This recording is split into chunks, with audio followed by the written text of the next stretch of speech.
이제 그만 이 집에서 나가셨으면 좋겠어요. 내 딸 미경이가 한 말이었다. 처음에는 내가 잘못 들었나 싶었다. 75의 나이에 10년 동안 함께 살며 손주들을 돌봐주고 집안일을 도왔던 집에서 갑작스럽게 쫓겨나게 될 줄은 상상도 못했다. 나는 그 순간 내 귀를 의심했다.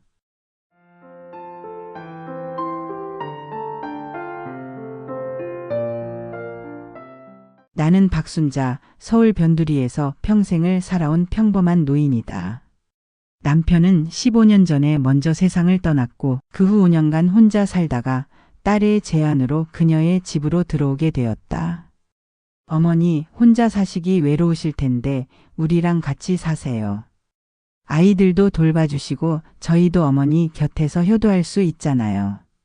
그때 미경이의 말이 얼마나 다정하고 진심 어린 것처럼 들렸는지 모른다.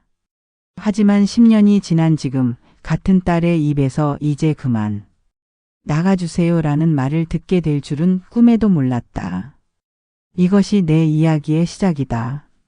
평범한 할머니가 어떻게 가족의 배신에 맞서 자신의 존엄을 지키기 위해 충격적인 복수를 결심하게 되었는지에 대한 이야기.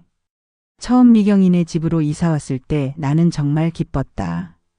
3층짜리 빌라의 2층에 위치한 그들의 아파트는 내가 혼자 살던 작은 월세방보다 훨씬 넓고 쾌적했다.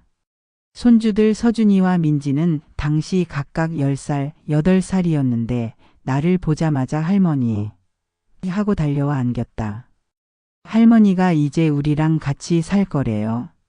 서준이가 기쁜 듯이 물었다.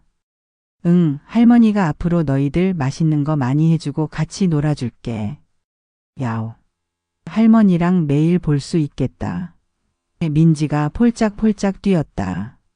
그렇게 시작된 동거 생활. 처음 몇 년은 정말 행복했다. 아침 일찍 일어나 아이들 아침 준비하고 등교시키고 집안 청소와 빨래를 하고 저녁 식사를 준비했다. 미경이와 사위 태준이는 둘 다 바쁜 직장인이라 내가 집안일을 도맡아 하니 정말 고마워했다. 어머니 정말 감사해요. 어머니 덕분에 저희가 안심하고 일할 수 있어요. 괜찮아, 내가 할 일이 있어서 좋지. 너희들 잘 되는 게 나한테는 가장 큰 기쁨이야. 나도 내 역할이 있다는 게 기뻤다. 연금으로 나오는 기초노령연금은 많지 않았지만 그래도 매달 손주들 간식비나 용돈으로 보태곤 했다. 남편이 남긴 보험금과 작은 저축도 있었지만 그건 나중에 정말 필요할 때를 위해 아껴두고 있었다. 하지만 시간이 지날수록 미묘한 변화가 느껴지기 시작했다. 자잘한 갈등이 생겨났다. 어머니, 오늘은 김치찌개 말고 다른 반찬 해주시면 안 될까요? 요즘 너무 자주 나와서요. 저기 어머니, TV 소리가 너무 크네요. 태준이가 재택근무 중이라.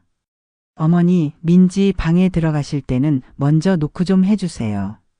사소한 지적들이 쌓이기 시작했다.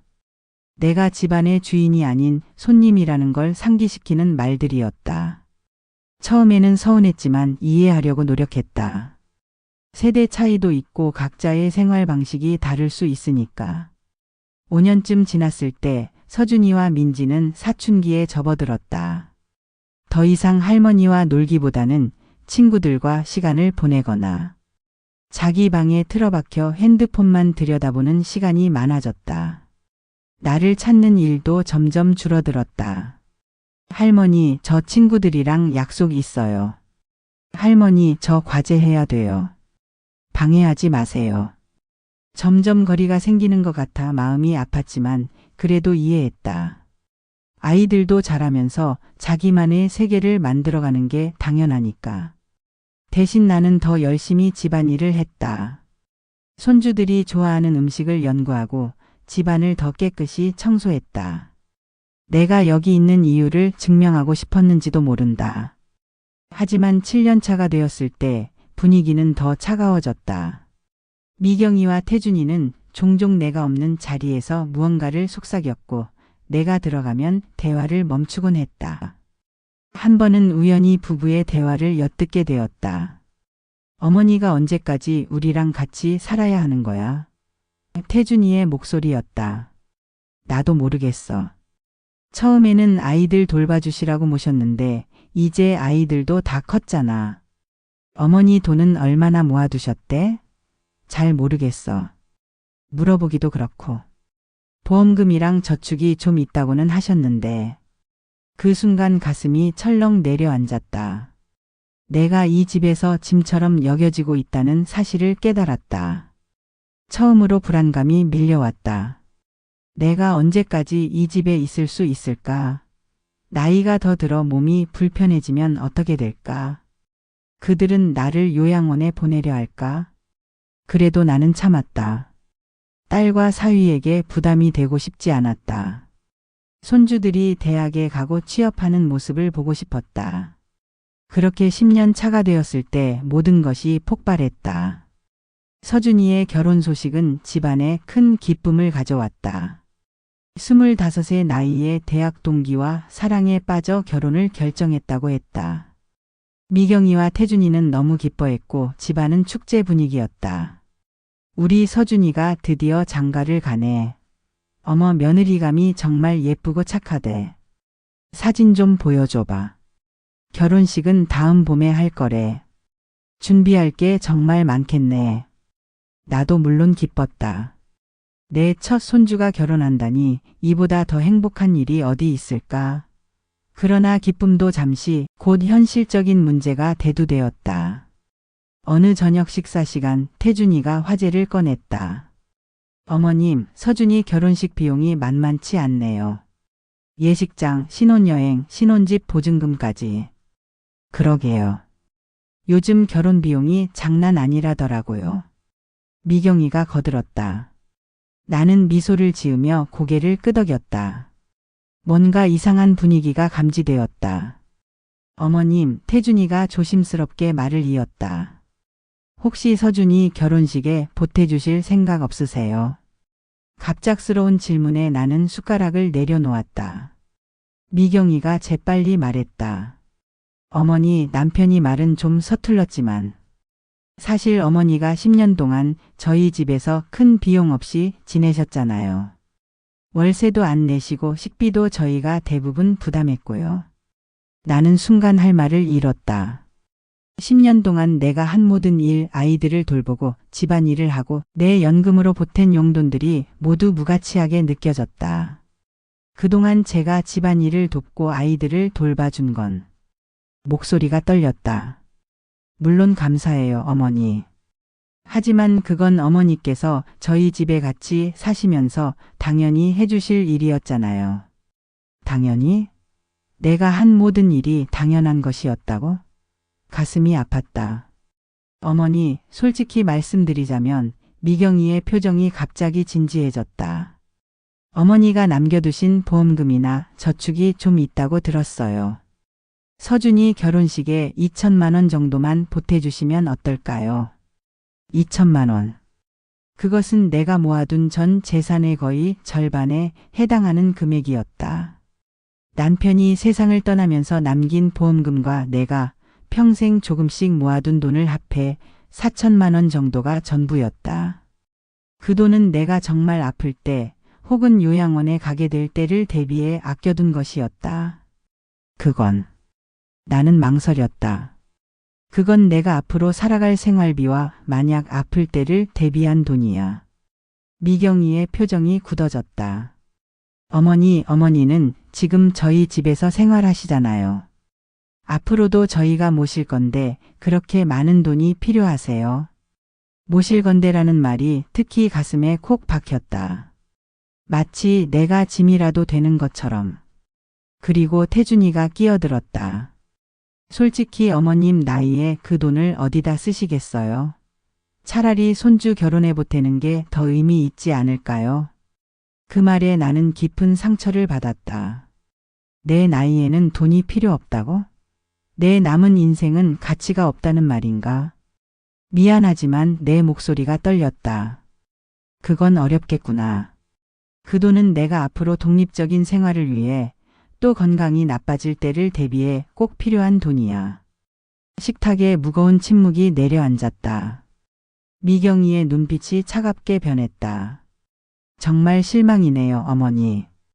지금까지 저희가 어머니를 어떻게 대했는데 손주 결혼식에 도움도 안 주시겠다고요? 엄마 할머니가 안 도와주신대? 민지가 놀란 표정으로 물었다. 그래, 할머니가 서준이 오빠 결혼식에 돈을 안 보태주신대. 그날 밤 나는 눈물을 삼키며 내 방에 누웠다. 갑자기 이 집이 너무 낯설게 느껴졌다. 내가 10년 동안 생활했던 이 공간에서 나는 과연 가족이었을까?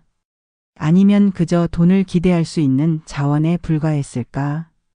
그렇게 일주일이 흘렀다. 집안 분위기는 냉랭했다. 미경이는 필요한 말 외에는 나와 대화하지 않았고 태준이는 퇴근 후 곧장 방으로 들어가 나오지 않았다. 식사 시간도 어색하기 그지없었다.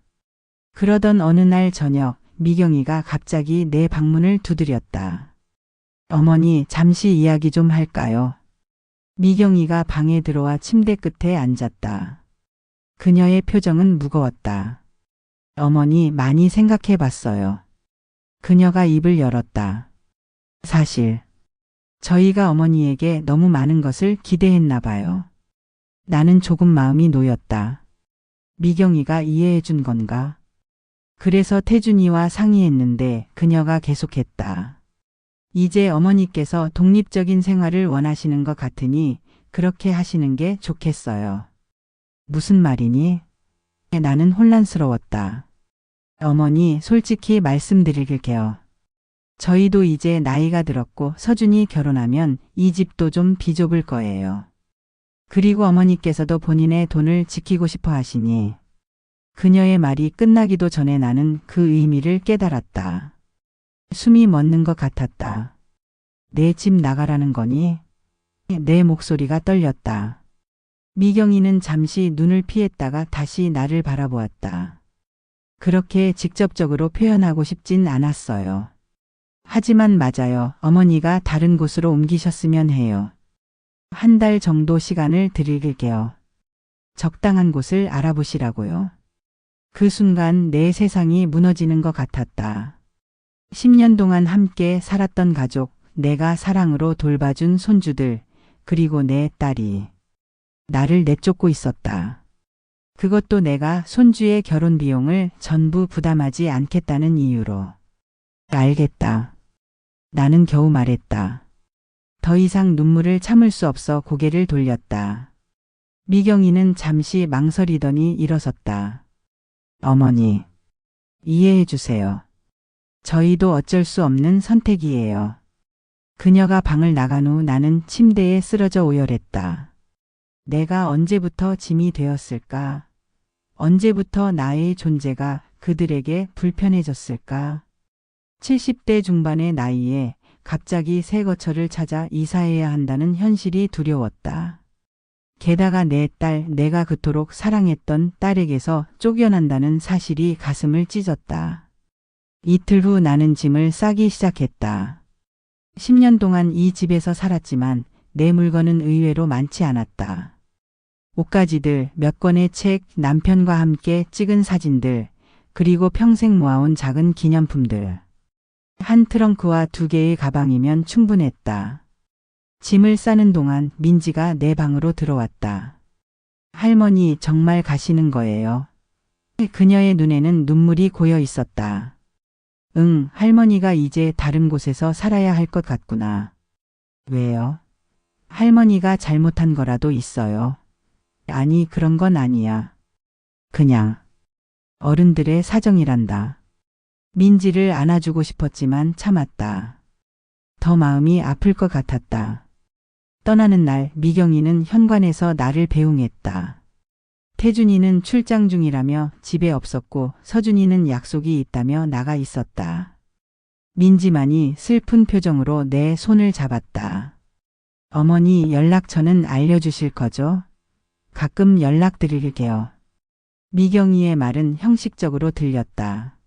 알겠다. 내가 짧게 대답했다. 할머니 보고 싶을 거예요. 민지가 울먹였다. 할머니도 민지가 보고 싶을 거야. 공부 열심히 하렴. 택시에 짐을 싣고 마지막으로 집을 바라보았다.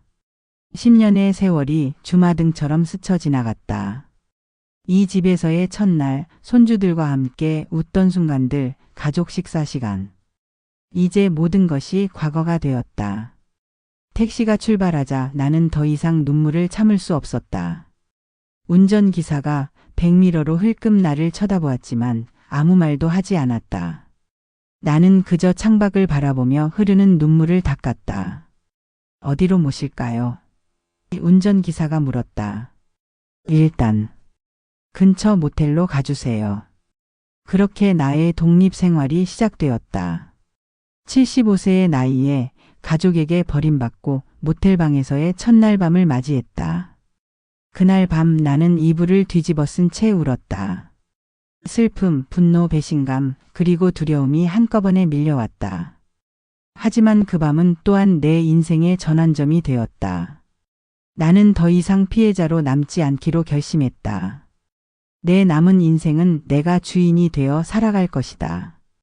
그리고 나를 이렇게 쉽게 내친 가족들에게 반드시 그들이 한 일의 대가를 치르게 할 것이다. 모텔에서의 첫 주는 악몽 같았다. 낯선 침대, 차가운 벽, 그리고 끝없이 밀려오는 고독감. 창문 없는 답답한 방에서 나는 하루 종일 천장만 바라보며 울었다. 때로는 분노로 가득 차 방 안에 물건들을 집어던지고 싶었고, 때로는 절망감에 아무것도 하지 않은 채 누워만 있었다. 왜 이렇게 됐을까? 나는 끊임없이 자문했다. 내가 잘못한 걸까? 내가 더 많은 돈을 손주 결혼식에 내겠다고 했어야 했을까? 아니면 애초에 딸네 집으로 들어가지 말았어야 했을까? 후회와 자책이 나를 괴롭혔다. 일주일 후 나는 겨우 정신을 차리고 작은 원룸을 구했다.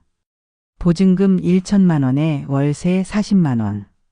내 저축의 상당 부분이 들어갔지만 어쩔 수 없었다. 이제 나에게는 모텔 방보다 안정된 거처가 필요했다. 원룸으로 이사한 후 나는 처음으로 진지하게 나의 상황을 돌아보기 시작했다. 작은 방 한 칸에 앉아 내 인생 전체를 반추해 보았다. 나는 젊은 시절 평범한 회사원이었던 남편과 결혼해 미경이 하나만 낳고 키웠다. 넉넉하지는 않았지만 화목한 가정이었다. 남편은 성실했고 나도 가게의 보탬이 되기 위해 아이 키우면서 옷수선을 하거나 아르바이트를 했다. 미경이가 대학에 들어갈 때는 등록금을 마련하기 위해 남편과 함께 밤낮으로 일했다. 그렇게 딸을 키워 좋은 직장을 갖게 하고 좋은 사위를 만나 결혼하게 했다. 내가 뭘 그렇게 잘못했다고. 나는 중얼거렸다. 평생 자식을 위해 살았던 것 같은데 결국 남은 건 이런 처지라니. 세상이 너무 불공평하게 느껴졌다. 아픔 속에서도 나는 조금씩 일상을 구축해 나갔다. 아침에 일어나 간단한 식사를 하고 근처 공원을 산책하고 지역 노인복지관에 들러 프로그램에 참여했다. 처음에는 모든 것이 어색했다. 혼자 밥을 먹는 것, 혼자 잠자리에 드는 것, 말 한마디 나눌 사람 없이 하루를 보내는 것. 그러나 시간이 지날수록 이런 독립적인 생활에 적응해 갔다. 오히려 내 마음대로 TV를 볼 수 있고 내가 먹고 싶은 음식을 해 먹을 수 있는 자유로움이 좋았다. 딸네 집에서는 항상 눈치를 보며 살았는데 이제는 그런 부담이 없었다. 한 달쯤 지났을 때 복지관에서 만난 최 할머니와 친해졌다. 나보다 3살 많은 그녀는 남편과 사별 후 10년 넘게 혼자 살고 있었다. 자식 때문에 속 썩이는 건 다 마찬가지예요. 최 할머니가 말했다. 저도 아들 둘인데 명절에 얼굴 보기도 힘들어요. 다들 바쁘다고 하면서. 그래도 함께 살다가 쫓겨난 건 아니잖아요. 내가 쓴웃음을 지었다. 그건 그렇네요. 순자 씨는 정말 속상했겠어요. 처음으로 내 이야기를 누군가에게 털어놓았다. 최 할머니는 진심으로 공감해 주었고 그것만으로도 마음이 한결 가벼워지는 느낌이었다. 순자 씨 가만히 당하고만 있을 거예요. 어느 날 최할머니가 물었다. 뭘 어떻게 해요? 나이든 늙은이가.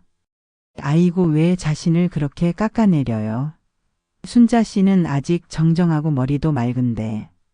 최할머니의 말에 나는 잠시 생각에 잠겼다. 정말 나는 그냥 당하고만 있어야 하는 걸까? 내가 할 수 있는 일은 정말 없는 걸까? 그날 밤 나는 오랜만에 꿈을 꿨다. 꿈속에서 남편이 나타나 내 손을 잡았다. 순자야, 넌 늘 강한 여자였어. 지금도 그럴 수 있어. 잠에서 깨어났을 때 가슴 속에서 뭔가가 변한 것을 느꼈다. 슬픔과 자책이 분노와 결의로 바뀌고 있었다. 나는 더 이상 피해자가 아니라 내 인생의 주인이 되기로 했다. 그래, 이대로 물러날 순 없어. 나는 거울 앞에 서서 내 모습을 바라보았다. 주름진 얼굴, 하얗게 센 머리카락, 하지만 눈빛은 여전히 살아있었다. 내 안의 불꽃이 다시 타오르기 시작했다. 그날부터 나는 과거를 돌아보는 대신 미래를 계획하기 시작했다.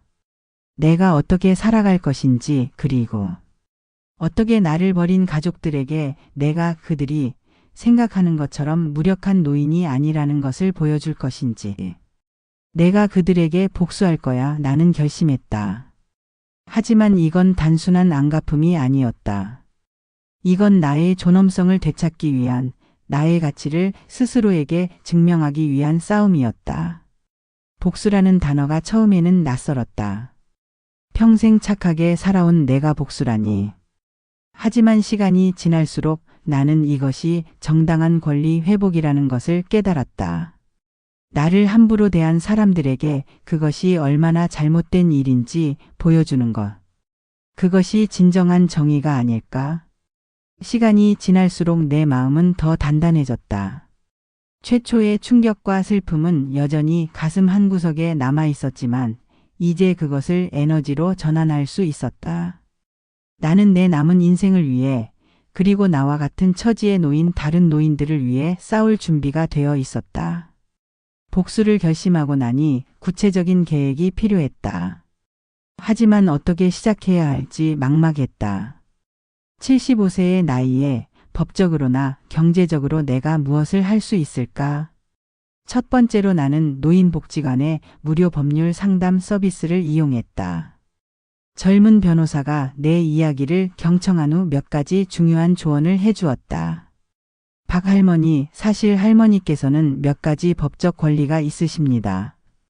어떤 권리요?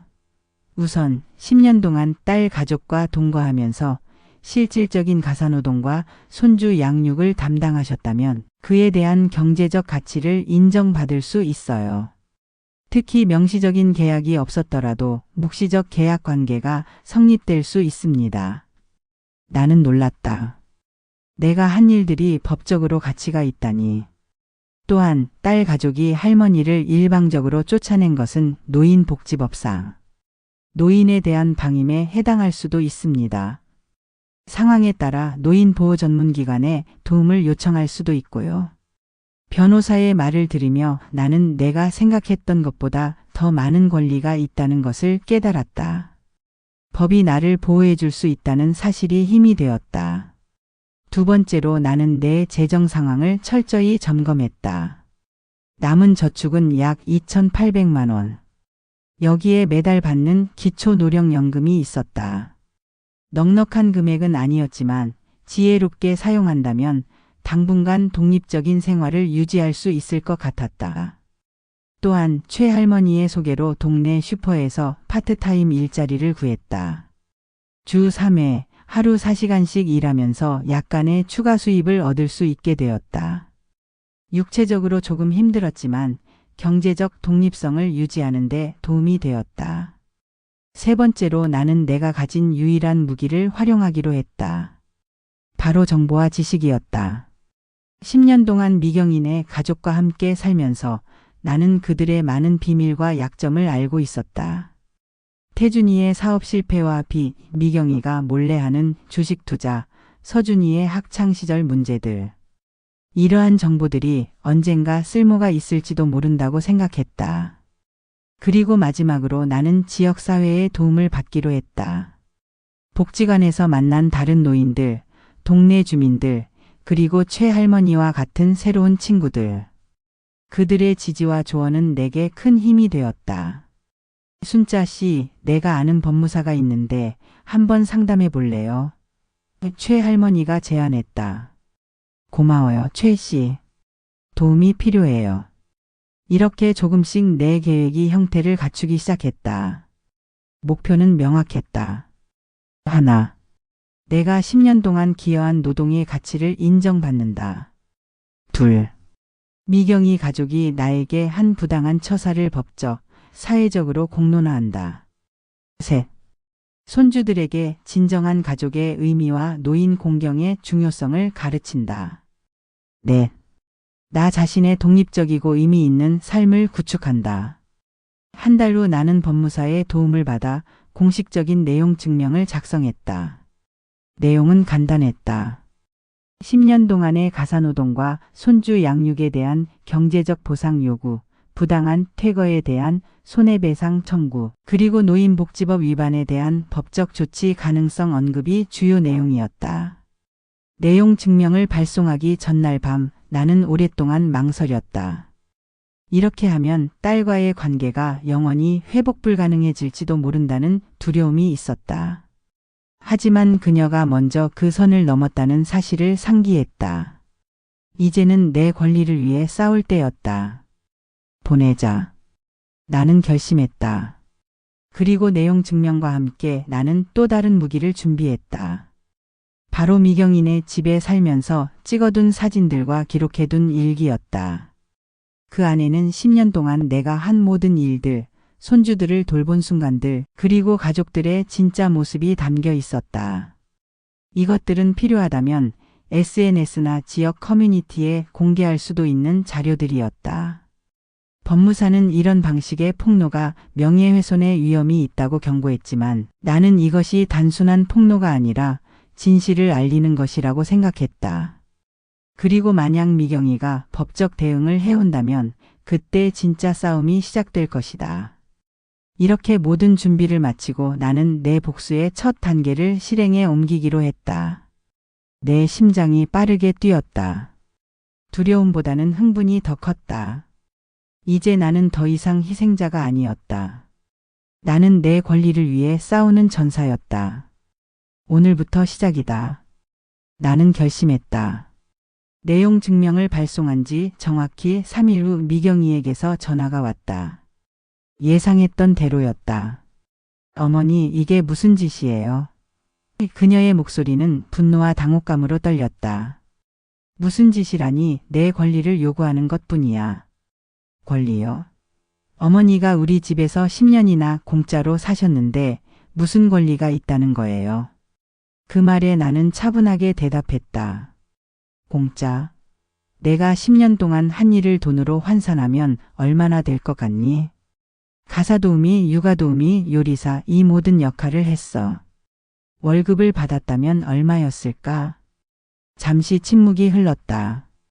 어머니, 정말 저희를 곤란하게 만들 생각이세요? 서준이 결혼을 앞두고 있는데 내가 곤란하게 만든 게 아니라 너희가 나를 내쫓음으로써 스스로를 곤란하게 만든 거야. 통화는 그렇게 끝났다. 미경이는 화를 내며 전화를 끊었고 나는 예상했던 대로 진행되고 있다고 생각했다. 일주일 후 태준이에게서 연락이 왔다. 그의 목소리는 미경이보다 훨씬 부드러웠다. 어머님, 오해가 있으신 것 같아요. 저희가 어머님을 내쫓은 것이 아니라 단지 어머님께서 독립적인 생활을 원하신다고 생각해서. 태준 씨, 그런 변명은 통하지 않아요. 내가 원한 것은 내 의지와 상관없이 쫓겨나는 것이 아니었어요. 어머님, 우리가 대화로 해결할 수는 없을까요? 소송이나 법적 조치 같은 것은. 나도 그러길 바랐어요. 하지만 너희가 먼저 대화의 기회를 차단했잖아요. 태준이는 한숨을 쉬었다. 어머님이 원하시는 게 뭔가요? 돈인가요? 단순히 돈의 문제가 아니에요. 존중과 인정의 문제죠. 두 번째 조치로 나는 노인보호 전문기관에 상담을 요청했다. 내 사례를 들은 상담사는 이것이 정서적 학대와 방임의 요소가 있다고 판단했다. 그들은 공식적인 조사를 시작할 수 있다고 했지만 나는 일단 보류를 요청했다. 아직은 직접적인 대화의 여지를 남겨두고 싶었다. 세 번째 조치는 좀 더 과감했다. 나는 미경인의 동네 커뮤니티 카페에 내 사연을 익명으로 올렸다. 75세 노모가 손주 결혼 비용을 대주지 않는다는 이유로 딸에게 쫓겨났습니다. 라는 제목의 글이었다. 물론 실명은 밝히지 않았지만 상황을 아는 사람이라면 누구인지 짐작할 수 있을 정도로 구체적인 내용이었다. 글은 예상보다 더 큰 반향을 일으켰다. 수많은 댓글이 달렸고 대부분은 나에게 지지와 응원의 메시지였다. 사람들은 미경이 가족의 행동을 강하게 비난했고 나에게 법적 조치를 권장했다. 이 글이 퍼지자 미경이에게서 다시 전화가 왔다. 이번에는 그녀의 목소리가 떨렸다. 어머니 혹시 인터넷에 글 올리신 거예요? 무슨 글? 에이 모르는 척하지 마세요. 동네 사람들이 수군거려요. 서준이 친구 어머니가 그 글 봤대요. 어떻게 이럴 수 있어요? 나는 단지 진실을 알렸을 뿐이야. 어머니, 이러시면 서준이 결혼에 문제가 생길 수도 있어요. 나는 잠시 침묵했다. 그게 왜 내 잘못이지? 너희가 먼저 나를 내쫓았잖아. 통화는 미경이의 울음소리와 함께 끝났다. 나는 마음이 아팠지만 동시에 이것이 필요한 과정이라고 생각했다. 그들이 나의 존재를 무시하고 내 감정을 짓밟았을 때의 고통을 그들도 조금은 느껴봐야 했다. 네 번째 조치는 가장 충격적이었다. 나는 미경이와 태준이가 모르는 사이에 몰래 모아둔 그들의 약점에 관한 증거들을 정리했다. 태준이의 사업 실패와 그가 몰래 빌린 고리대금에 관한 증거, 미경이가 회사에서 불법적으로 정보를 유출한 정황, 그리고 서준이가 대학 시절 벌인 몇 가지 문제적 행동들에 관한 증거였다. 이 자료들을 정리해 USB에 저장한 후 나는 태준이의 직장으로 찾아갔다. 그의 사무실 앞에서 기다리다가 퇴근하는 그를 만났다. 어머님. 그는 놀란 표정으로 나를 바라보았다. 잠깐 이야기 좀 할까요? 근처 카페에서 나는 조용히 USB를 그에게 건넸다. 이게 뭔가요? 당신과 미경이 그리고 서준이에 관한 몇 가지 정보예요. 내가 10년 동안 살면서 알게 된 것들이죠. 무슨 말씀이시죠? 안에 있는 내용을 확인해 보세요. 그리고 미경이와 함께 잘 생각해 보세요. 내가 진짜 원하는 건 뭔지. 태준이는 얼굴이 창백해져서 나를 바라보았다. 어머님, 협박하시는 건가요? 협박이 아니라 협상이에요. 내가 원하는 건 단순해요. 내 존엄성을 인정하고 10년 동안의 노동에 대한 합당한 보상, 그리고 공식적인 사과. 이게 그렇게 과한 요구일까요? 태준이는 말없이 USB를 바라보았다. 그의 표정에서 두려움이 읽혔다. 시간은 일주일 드릴게요. 그동안 잘 생각해 보세요. 나는 카페를 나왔다. 심장이 빠르게 뛰었지만 이상하게도 마음은 평온했다. 이제 공은 그들의 코트에 있었다. 그들이 어떤 선택을 할지는 그들의 몫이었다. 내 복수는 이제 막 시작되었다. 아직 더 강력한 카드들이 남아 있었지만 일단 그들의 반응을 지켜보기로 했다. 하지만 한 가지는 확실했다. 나는 더 이상 약한 할머니가 아니었다. 나는 내 권리를 위해 싸우는 강한 여성이었다. 태준이와의 만남 이후 48시간 동안 아무런 연락이 없었다. 그들이 USB의 내용을 확인하고 충격에 빠졌으리라 짐작했다. 특히 태준이의 비밀 부채와 미경이의 회사. 정보 유출은 그들의 직업과 명성에 심각한 위협이 될 수 있는 내용이었다. 세 번째 날 아침 미경이에게서 전화가 왔다. 어머니, 그녀의 목소리는 평소와 달리 작고 조심스러웠다. 우리 만나서 이야기 좀 할 수 있을까요? 어디서? 제가 어머니 계신 곳으로 갈게요. 오후 미경이가 내 원룸을 방문했다. 10년 만에 처음으로 내 공간에 들어온 딸이었다. 그녀는 어색하게 주변을 둘러보더니 조심스럽게 앉았다. 여기서 지내시기 불편하시죠? 그녀가 물었다. 처음에는 그랬지. 하지만 이제는 익숙해졌어. 내 공간이라는 게 좋아. 어머니. USB에 있는 내용들. 그녀가 말을 꺼내기 시작했다. 사실이야, 전부. 어떻게 그런 정보들을 가지고 계셨던 거예요? 10년이라는 시간은 짧지 않아. 나는 너희 집에서 그저 눈과 귀를 막은 채 살지 않았어. 미경이는 깊은 한숨을 내쉬었다. 어머니가 원하시는 게 뭐예요, 정확히? 이미 태준이에게 말했어. 내 존엄성에 대한 인정, 10년간의 노동에 대한 보상, 그리고 공식적인 사과. 얼마를 원하세요? 돈만의 문제가 아니라고 했잖아. 하지만 굳이 금액을 말하자면 월 200만 원의 가사도우미와 육아도우미를 10년간 고용했다고 생각해봐. 물론 24시간이 아니라 하루 8시간 기준으로. 그럼 약 2억 4천만 원이요. 미경이의 눈이 커졌다. 그렇지. 물론 나는 그만큼을 요구하지 않아. 5천만 원이면 충분해. 그리고 그건 현금이 아니라 내 이름으로 된 작은 아파트를 장만해주는 형태로 받고 싶어. 미경이는 말없이 고개를 숙였다. 그녀의 어깨가 떨리는 것을 보니 울고 있는 것 같았다. 왜 이렇게 됐을까요, 어머니?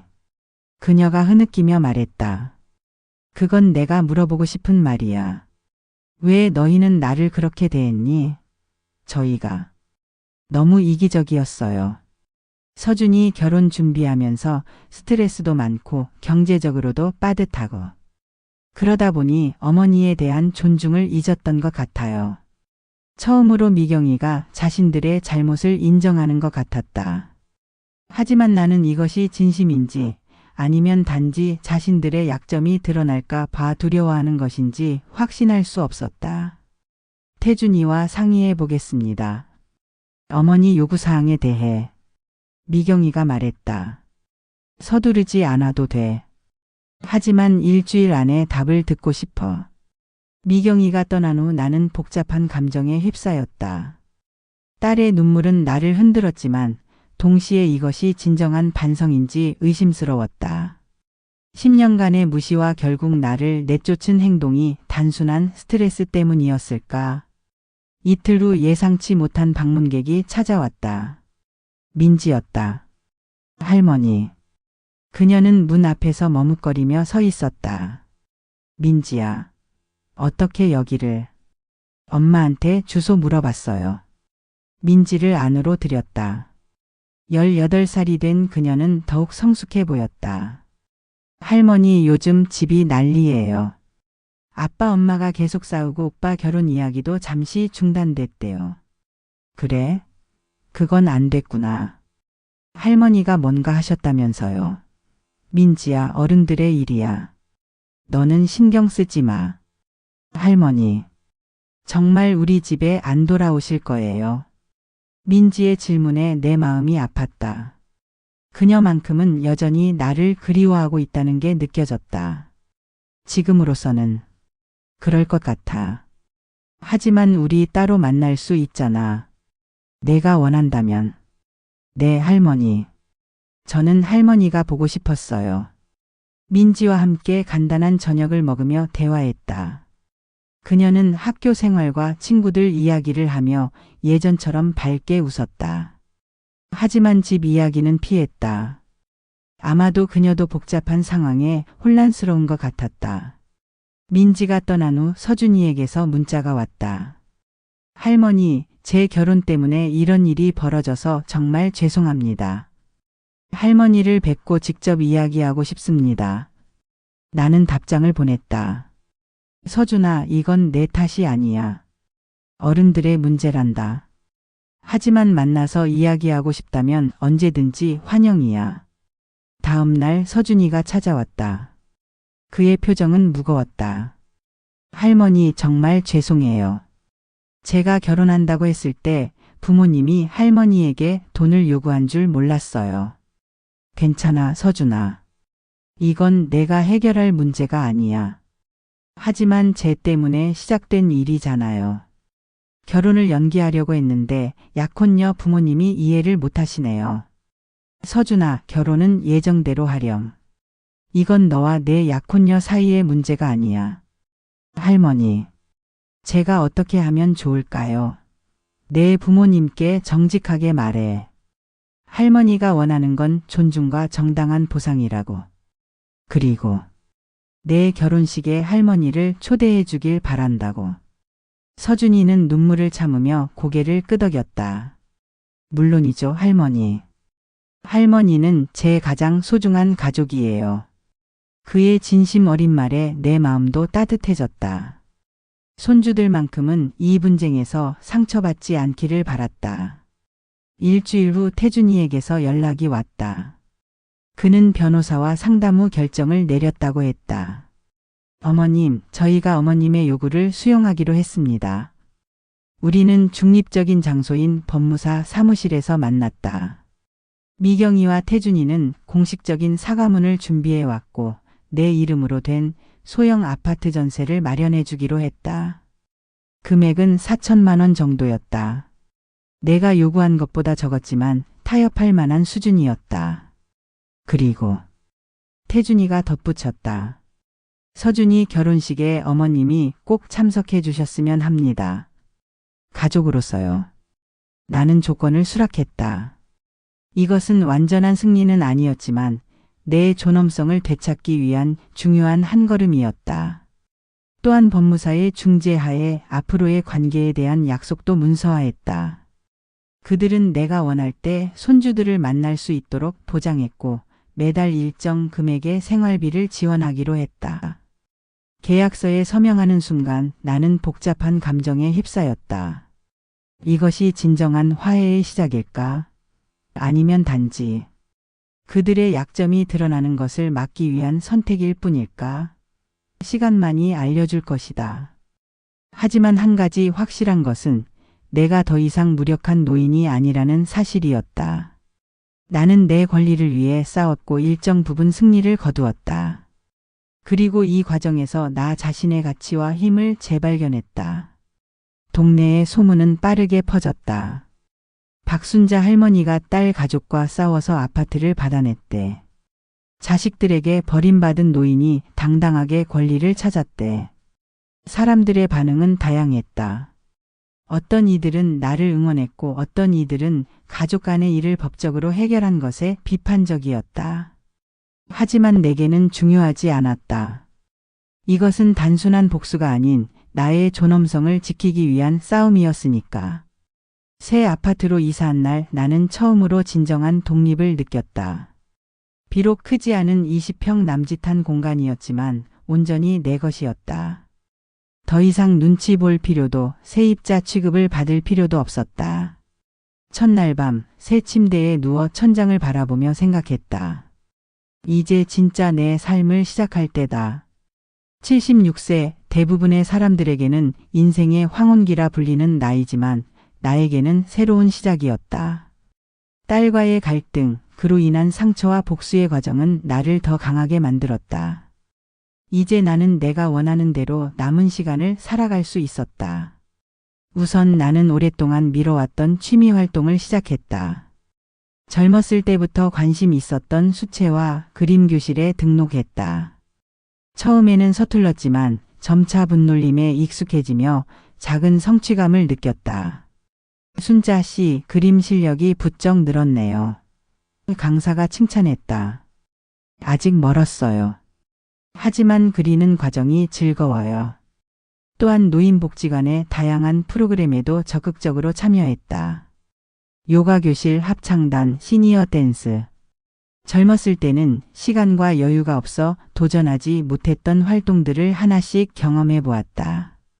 특히 합창단 활동은 내게 큰 기쁨을 주었다. 매주 화요일과 목요일 다른 노인들과 함께 노래를 부르며 호흡을 맞추는 일은 생각보다 훨씬 즐거웠다.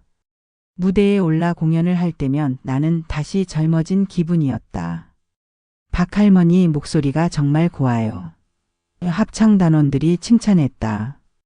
에이, 늙은이 목소리가 뭐가 좋아. 진짜로요. 소프라노 파트 할머니 덕분에 훨씬 안정됐어요. 이렇게 새로운 취미와 활동들로 일상을 채우며 나는 점차 미경인의 가족과의 갈등에서 오는 상처를 치유해 갔다. 물론 완전히 잊을 수는 없었지만 그 경험이 내 삶을 정의하지는 않게 되었다. 또한 나는 새로운 친구들을 사귀었다. 최 할머니는 여전히 가장 가까운 친구였지만 그 외에도 그림교실에서 만난 김 할머니, 합창단의 이 할아버지, 그리고 같은 아파트 단지에 사는 정 할머니까지. 혼자가 아니라는 사실이 큰 위안이 되었다. 순자 씨, 오늘 저녁에 우리 집에서 같이 밥 먹어요. 제가 김치찌개 끓였어요. 정 할머니가 제안했다. 고마워요. 제가 반찬 조금 가져갈게요.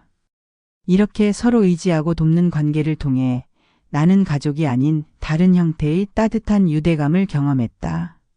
경제적으로도 안정을 찾았다.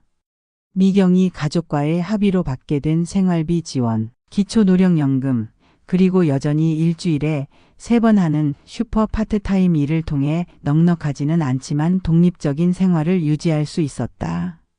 물론 모든 것이 완벽하지는 않았다. 가끔씩 외로움이 밀려올 때면 딸과의 갈등 이전의 시간들이 그리워지기도 했다. 손주들을 매일 볼 수 없다는 사실이 아쉬웠고 가족이라는 끈이 이렇게 약해질 수 있다는 현실이 서글펐다. 그러나 시간이 지날수록 나는 내 선택이 옳았다는 확신을 갖게 되었다.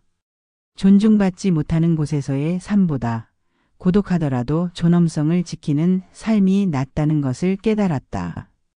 순자 씨는 정말 용감해요. 최 할머니가 말했다. 많은 노인들이 자식들에게 무시당하면서도 참고 살잖아요. 하지만 순자 씨는 달랐어요. 용감하다기보다 그냥 더 이상 참을 수 없었을 뿐이에요. 그게 용기죠. 견딜 수 없는 상황에서 변화를 선택하는 것. 최 할머니의 말에 나는 생각에 잠겼다. 정말 내가 용감했을까? 아니면 그저 절박했을 뿐일까? 어쩌면 둘 다일지도 모른다. 이사한 지 6개월 정도 지났을 때 나는 작은 결심을 했다. 내 경험을 다른 노인들과 나누기로 한 것이다. 노인복지관의 자조 모임에서 나는 내 이야기를 처음으로 공개적으로 나눴다. 저는 딸에게 쫓겨났다가 법적 대응을 통해 제 권리를 되찾았습니다. 많은 노인들이 가족 내에서 무시당하고 있습니다. 하지만 우리에게도 권리가 있고 존엄성이 있습니다. 내 발표 후 여러 노인들이 다가와 비슷한 경험을 나누거나 조언을 구했다. 나는 그들에게 내가 알게 된 법적 지식과 대응 방법들을 알려주었다. 작게나마 다른 노인들을 도울 수 있다는 사실이 보람찼다. 박 할머니 덕분에 용기를 얻었어요. 저도 아들에게 제 권리를 요구할 거예요. 한 할머니가 말했다. 천천히 하세요. 법적 대응은 마지막 수단이 되어야 해요. 먼저 대화를 시도해 보세요. 이렇게 나의 경험은 다른 노인들에게 영감이 되었고 나 또한 그들을 통해 새로운 의미를 찾았다. 내가 겪은 고통이 완전히 헛되지는 않았다는 위안을 받았다. 서준이의 결혼식이 다가왔다. 그동안 미경이와는 몇 번 만나 대화했지만 여전히 어색함이 남아 있었다. 그럼에도 서준이를 위해 나는 결혼식에 참석하기로 했다. 할머니 꼭 오셔야 해요. 서준이가 직접 찾아와 청첩장을 건넸다. 당연하지. 내 첫 손주 결혼식인데 빠질 수 있겠니? 결혼식 준비를 하며 나는 오랜만에 옷가게를 찾았다. 특별한 날을 위한 새 옷이 필요했다. 이 한복 어떠세요, 할머니? 점원이 연한 분홍색 한복을 추천했다. 좀 화려하지 않을까? 전혀요. 할머니 피부톤에 잘 어울려요. 손주 결혼식에는 좀 화려해도 괜찮아요. 결국 그 한복을 선택했다. 거울 앞에 서서 한복을 입은 내 모습을 바라보며 문득 남편 생각이 났다. 여보, 우리 손주 장가가요. 당신도 볼 수 있다면 얼마나 좋을까? 이렇게 나는 새로운 삶을 만들어갔다. 상처와 배신을 딛고 나만의 방식으로 행복을 찾아가는 과정이었다. 76세의 나이에 시작된 이 새로운 여정은 예상보다 훨씬 더 풍요롭고 의미 있는 것이었다. 서준이의 결혼식 날 나는 일찍 일어나 준비했다. 새로 산 분홍빛 한복을 입고 머리도 미용실에서 단정하게 손질했다. 거울 속 내 모습은 예상보다 훨씬 젊고 생기 있어 보였다. 어쩌면 지난 몇 개월간의 독립적인 생활이 내게 새로운 활력을 불어넣은 것인지도 모른다. 예식장에 도착하니 하객들이 삼삼오오 모여 있었다. 나를 알아보는 사람들은 반갑게 인사했고 모르는 사람들은 호기심 어린 눈길을 보냈다. 아마 내 이야기가 어느 정도 알려져 있나 보다. 미경이가 먼저 다가왔다. 그녀도 한복을 입고 있었는데 어색한 미소를 지었다. 어머니 오셨네요. 정말 아름다우세요. 고마워. 너도 예쁘구나. 짧은 대화 후 태준이도 합류했다. 그는 공식적으로 나를 맞이했지만 여전히 눈빛에는 불편함이 묻어났다. 어머님, 서준이가 대기실에서 할머니를 뵙고 싶어 합니다. 신랑 대기실에서 서준이는 턱시도를 입은 채 초조하게 서성이고 있었다. 나를 보자 그의 얼굴이 환해졌다. 할머니, 정말 예쁘세요. 그가 달려와 내 손을 잡았다.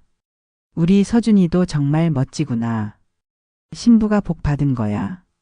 할머니, 정말 와주셔서 고마워요. 할머니가 안 오시면 어쩌나 걱정했어요. 서준아, 내 결혼식을 어떻게 빠질 수 있겠니? 할머니는 항상 내 편이야. 서준이의 눈에 눈물이 고였다. 그는 잠시 망설이더니 조용히 말했다. 할머니, 부모님께 많이 실망하셨죠? 글쎄, 처음에는 정말 화가 났고 상처받았어. 하지만 이제는 그저 각자의 삶이 있다고 생각해. 저는 할머니랑 부모님이 화해하셨으면 해요. 가족인데 시간이 해결해 주겠지. 너무 걱정하지 마. 오늘은 내 특별한 날이니까 행복한 생각만 하렴. 결혼식은 아름답게 진행되었다. 서준이와 그의 신부가 맹세를 교환할 때 나는 뭉클한 감동을 느꼈다. 내 손주가 어른이 되어 새 가정을 이루는 모습을 볼 수 있다는 것은 큰 축복이었다. 피로연에서 나는 미경이 가족과 같은 테이블에 앉았다. 어색했지만 서로 예의를 지키며 대화했다. 민지는 특히 나와 많은 이야기를 나누고 싶어 했다. 할머니, 다음 주에 제가 할머니 집에 놀러 가도 돼요? 물론이지. 언제든지 환영이야. 엄마, 저 할머니 집에 자고 와도 돼요? 그래, 할머니가 괜찮으시면. 미경이가 조심스럽게 대답했다. 식사를 마치고 태준이가 잠시 나를 따로 불렀다. 어머님, 잠시 대화 좀 나눌 수 있을까요? 조용한 코너로 이동한 우리는 잠시 침묵했다. 어머님, 먼저 사과드립니다. 저희가 어머님을 정말 함부로 대했어요. 태준이의 목소리는 진지했다. 이제 와서 사과해도 소용없다고 생각할 수도 있지만 정말 미안합니다. 그의 사과는 예상치 못한 것이었다. 특히 미경이가 아닌 태준이가 먼저 이런 말을 한다는 것이 의외였다. 왜 갑자기? 사실 서준이가 많은 이야기를 했어요. 저희가 얼마나 이기적이었는지, 어머님의 마음이 얼마나 아팠을지에 대해. 그리고 최근에 제 어머니도 편찮으셔서 제가 부모님을 모셔야 할 상황이 되었거든요. 그러다 보니 어머님의 입장을 조금 더 이해하게 되었습니다. 태준이의 말에는 진정성이 느껴졌다. 그동안의 갈등이 그에게도 많은 생각을 하게 만든 것 같았다. 태준 씨, 고마워요. 이 말을 듣기 위해 오랜 시간이 걸렸네요. 어머님, 저희 가족이 다시 화합할 수 있을까요? 물론 예전과 같지는 않겠지만 천천히 지켜봐야겠죠. 신뢰는 하루아침에 쌓이지 않으니까요. 네, 이해합니다. 하지만 저희에게 기회를 주신다면. 결혼식이 끝난 후 나는 복잡한 감정을 안고 집으로 돌아왔다. 태준이의 사과, 미경이의 조심스러운 태도, 그리고 손주들의 사랑. 이 모든 것이 내 마음을 흔들었다. 완전한 화해는 아직 멀었지만 작은 가능성이 열린 것 같았다. 일주일 후 약속대로 민지가 내 집을 방문했다. 그녀는 밤새 이야기를 나누며 나와 시간을 보냈다.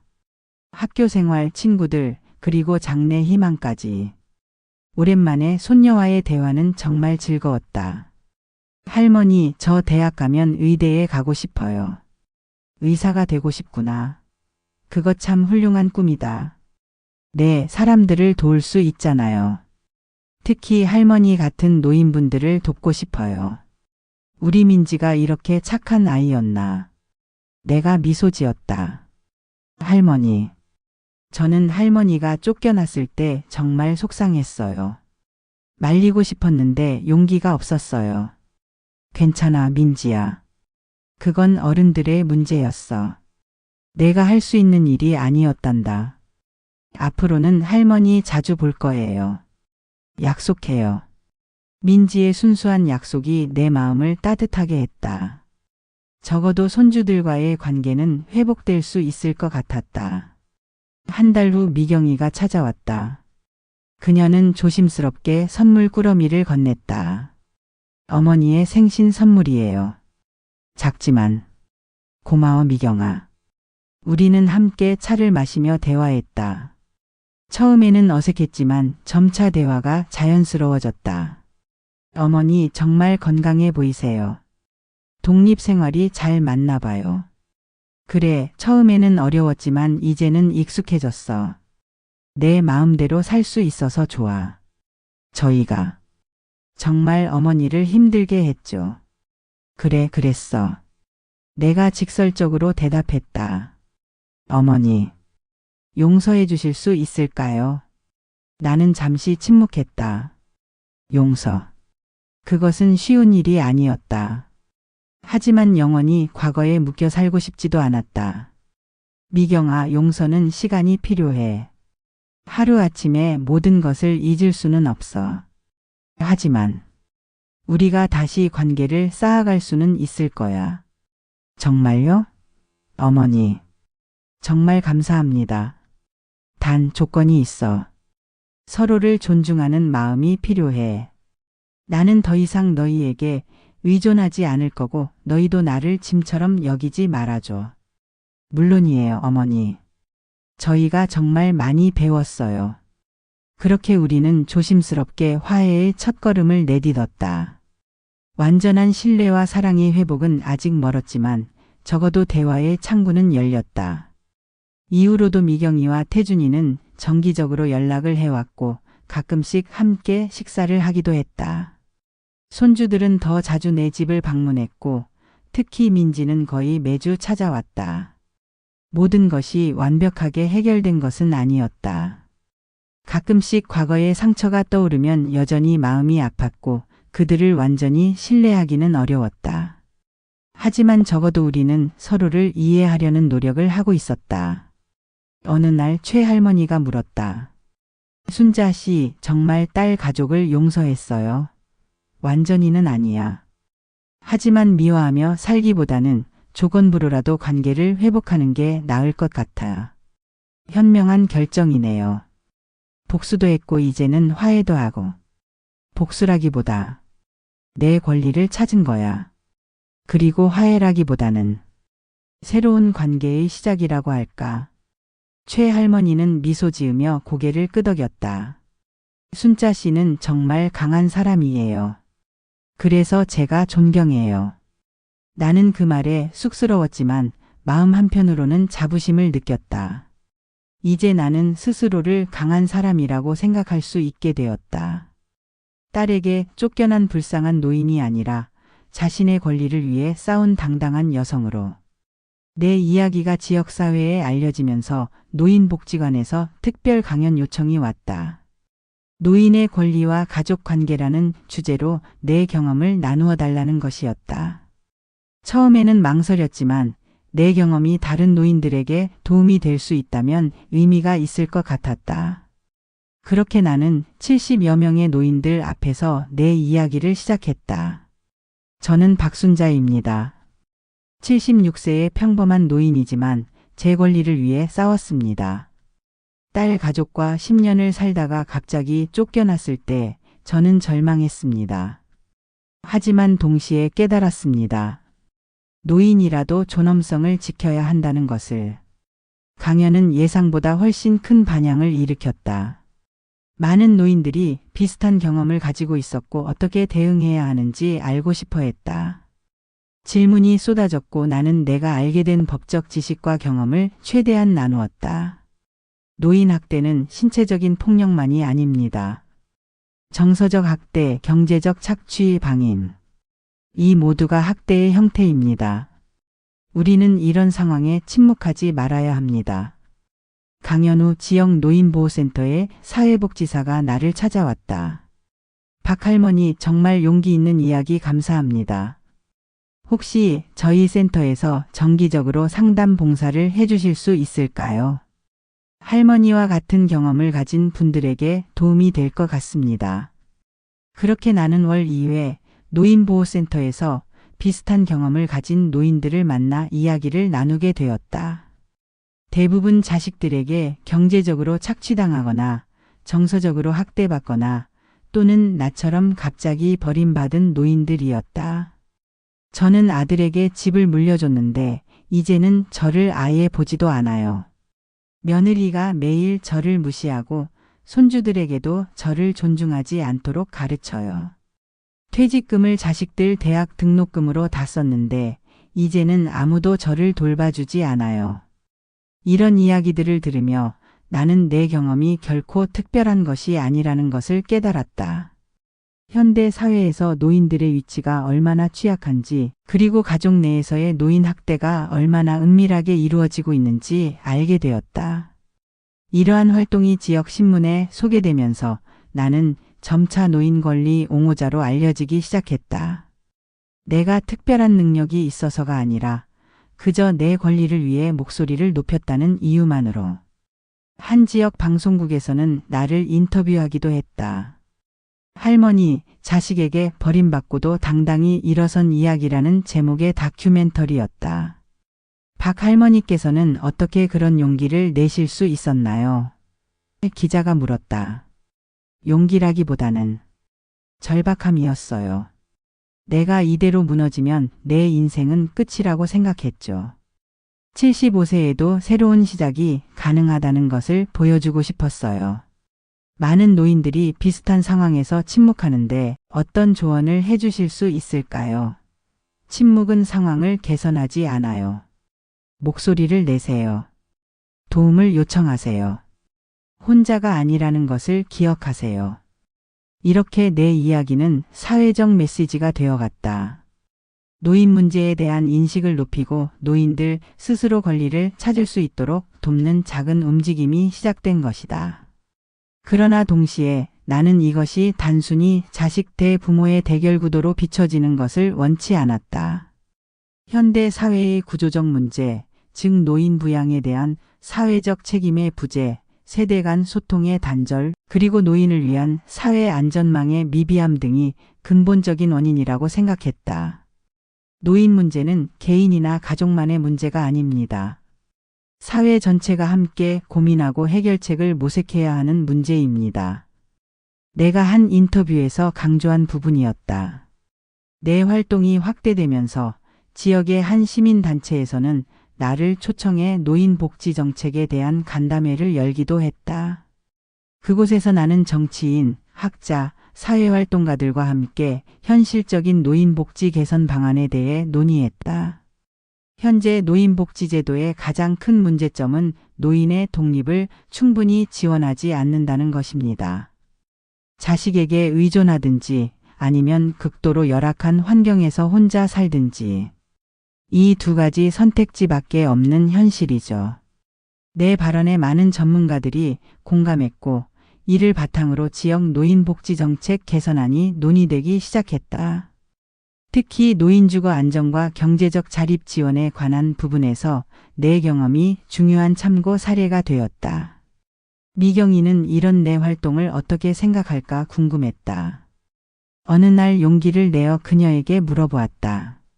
미경아, 요즘 내가 하는 활동들 어떻게 생각해? 솔직히요. 처음에는 창피했어요. 사람들이 저희 가족을 손가락질할까봐. 그래, 이해해. 하지만 이제는 어머니가 자랑스러워요. 비슷한 상황에 처한 다른 노인들을 돕고 계시잖아요. 그리고 저희에게도 중요한 교훈을 주셨어요. 미경이의 말에 내 마음이 따뜻해졌다. 여전히 온전한 화해까지는 거리가 있었지만 서로를 이해하려는 노력이 계속되고 있었다. 이런 경험들을 통해 나는 현대 사회의 노인 문제에 대해 더 깊이 고민하게 되었다. 단순히 효도와 공경이라는 전통적 가치만으로는 해결할 수 없는 복잡한 문제라는 것을 알게 되었다.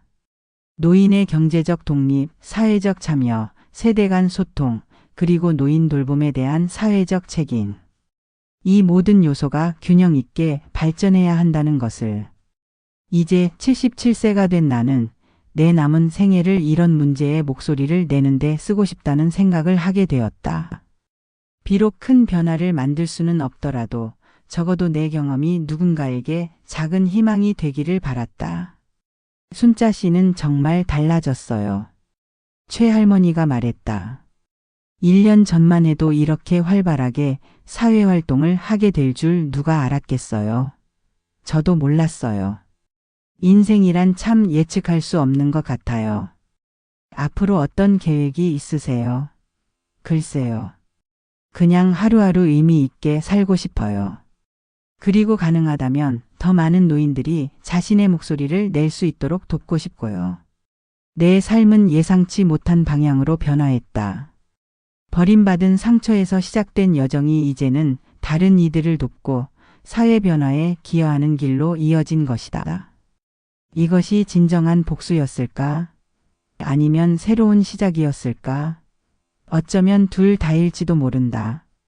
많은 노인들이 현대 사회에서 보이지 않는 존재가 되어가고 있다. 젊음과 생산성을 중시하는 문화 속에서 노인들의 지혜와 경험은 종종 무시된다. 자식들에게조차 짐처럼 여겨지는 노인들이 늘어가는 현실은 우리 사회의 씁쓸한 단면이다. 하지만 모든 노인들이 무력한 피해자일 필요는 없다. 나처럼 자신의 권리를 위해 목소리를 높이고 새로운 삶을 개척해 나가는 노인들도 있다. 중요한 것은 사회적 인식의 변화와 제도적 지원, 그리고 노인 스스로의 자립 의지일 것이다. 노인도 존엄한 인간으로서의 권리가 있습니다. 우리는 단순히 부양의 대상이 아니라 여전히 사회의 능동적인 구성원이 될 수 있습니다. 내가 한 강연에서 했던 말이다. 이 말은 나 자신에게도 끊임없이 상기시키는 신념이 되었다. 비록 신체적으로는 약해질지라도 정신적으로는 더욱 강해질 수 있다는 믿음. 우리 사회는 노인 인구가 급증하는 고령화 사회로 빠르게 진입하고 있다. 앞으로는 더 많은 노인들이 내가 겪은 것과 같은 가족 갈등과 주거 불안정을 경험할 가능성이 높다. 이런 상황에서 사회적 안전망과 노인 권리 보장은 더욱 중요한 의제가 될 것이다. 우리 모두 언젠가는 노인이 됩니다.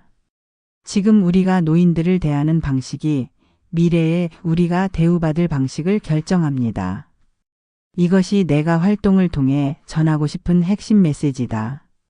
노인 문제는 그들의 문제가 아니라 우리 모두의 문제이기 때문이다. 노인복지센터에서 만난 한 사회복지사가 내게 말했다. 박할머니 같은 분이 더 많아져야 해요. 자신의 경험을 통해 사회 변화를 이끌어내는 분들이요. 나는 쑥스럽게 웃었지만 마음 한편으로는 뿌듯했다.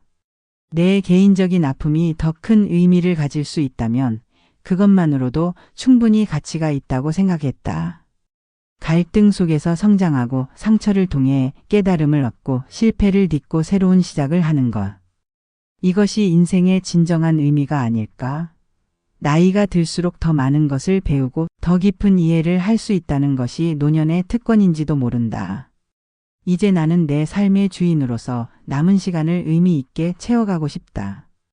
나처럼 소외된 노인들을 돕고 사회적 인식을 바꾸어 나가는 작은 변화의 일부가 되고 싶다.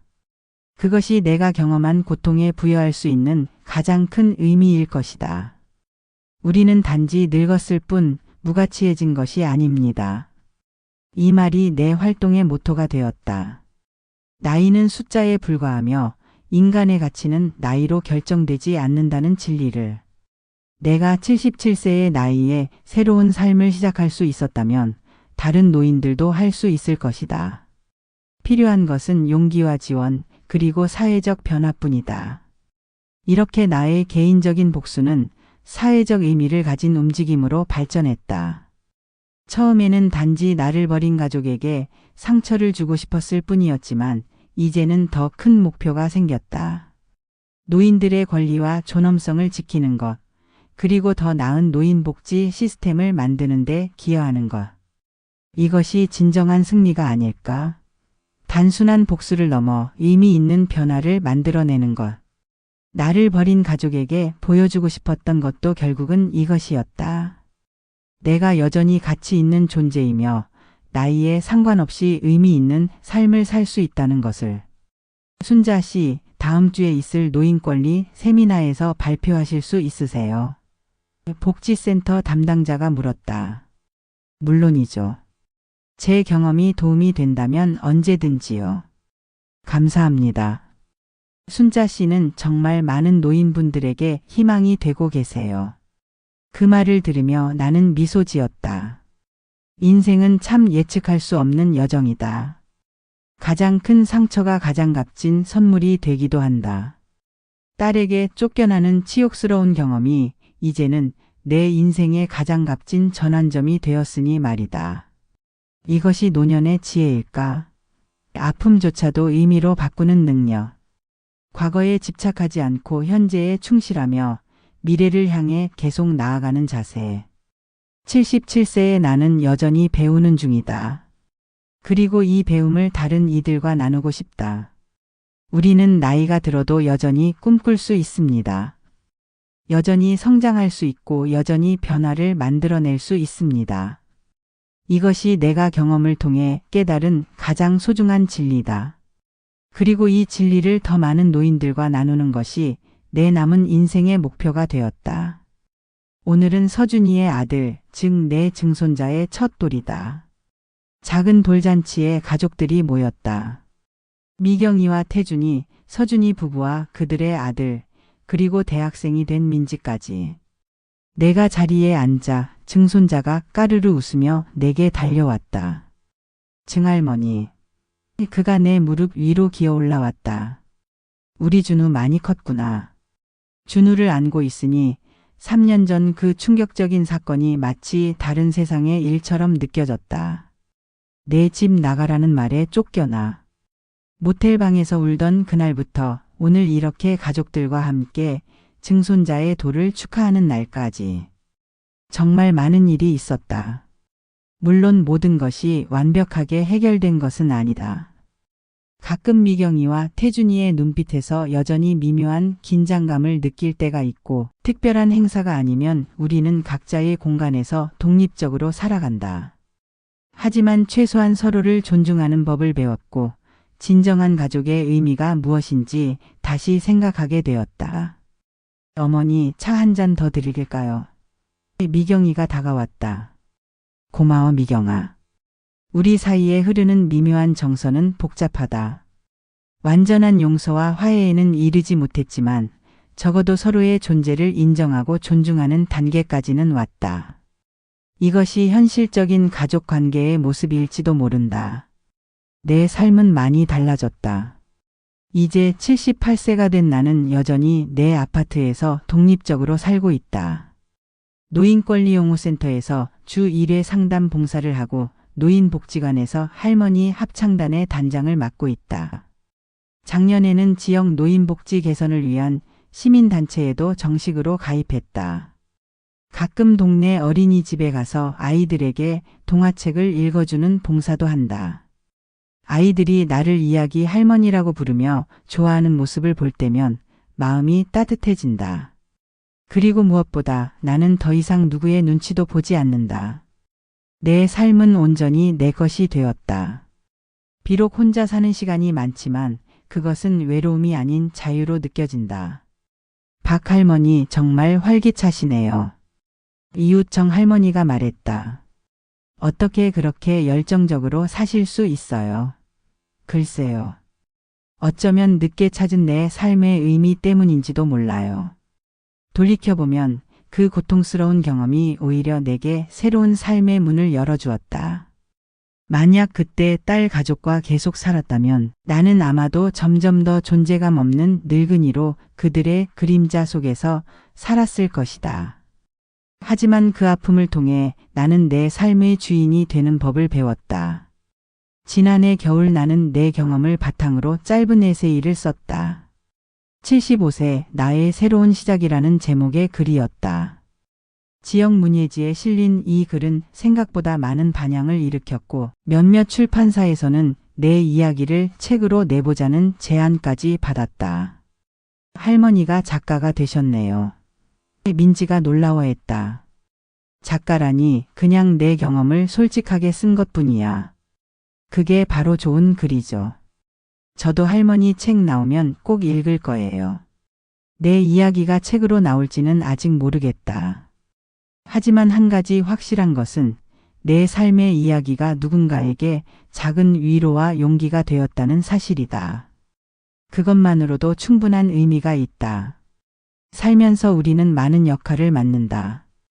딸, 아내, 어머니, 할머니. 하지만 가장 중요한 역할은 바로 나 자신이라는 것을 나는 너무 늦게 깨달았다. 다른 이들을 위해 살다 보면 종종 자신의 가치와 존엄성을 잊게 된다. 하지만 진정한 사랑과 존중은 자신에 대한 사랑과 존중에서 시작해야 한다. 이제 내가 남은 생애에 바라는 것은 단순하다.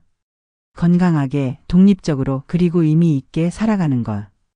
가족과는 적절한 거리를 유지하면서도 따뜻한 관계를 이어가고 내가 할 수 있는 한 사회에 작은 기여를 하는 것. 그것이 전부다. 할머니 사진 찍어요. 서준이가 가족들을 모았다. 자, 하나, 둘, 셋. 김치. 카메라 앞에 선 우리 가족의 모습. 완벽하지는 않지만 그래도 우리는 여전히 가족이다. 상처를 딛고 서로를 다시 만나려고 노력하는 불완전한 가족. 돌잔치가 끝나고 나는 내 아파트로 돌아왔다.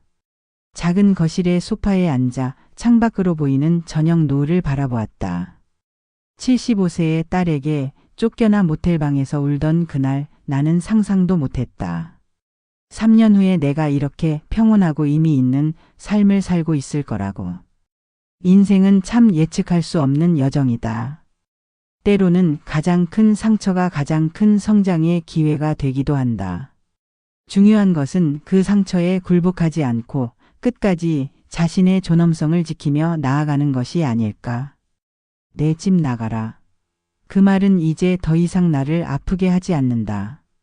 오히려 그 말이 내게 진정한 의미의 내 집, 즉 내 삶의 주인이 되는 길을 열어주었으니까. 나는 다시 한번 창밖의 노을을 바라보았다. 붉게 물든 하늘이 아름다웠다. 해가 지지만 내일 또 다시 떠오를 것이다. 내 인생도 그렇게 계속될 것이다. 끝이 아닌 새로운 시작으로. 78세의 나, 박순자는 여전히 인생을 배우는 중이다. 그리고 앞으로도 계속해서 배우고 성장하고 살아갈 것이다. 내 방식대로 내 속도로 내 인생을.